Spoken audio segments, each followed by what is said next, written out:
আসসালামু আলাইকুম বন্ধুরা, কেমন আছেন সবাই? আমরা আলহামদুলিল্লাহ ভালো আছি মোটামুটি। আমি একটু বাগেরহাট এই ষাট গম্বুজ মাজারের সামনে একটু ঘুরতে আসছিলাম। তো দেখলাম এই যে একটা চাচা এই কদবেল মাখায় বিক্রি করতেছে।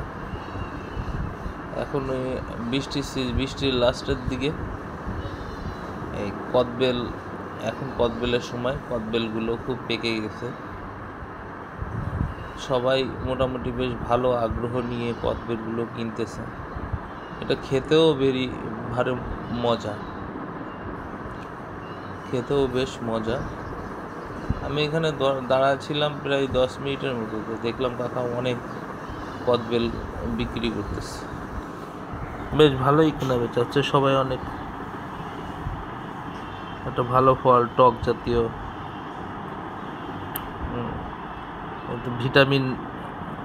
ভিটামিন সি ভরপুর। টক জাতীয় সকল ফলই তো মনে হয় ভিটামিন সি হবে, আমার সঠিক জানা নেই। আলহামদুলিল্লাহ দেখলাম বেশ ভালো কেনা বেচা হচ্ছে। পরে আমিও একটা কিনবো, দেখি আমার বাড়ির জন্য। সেই জন্যই বসে দাঁড়িয়ে আছি, দাঁড়িয়ে দেখতেছি যে কেমন পাকা ফল।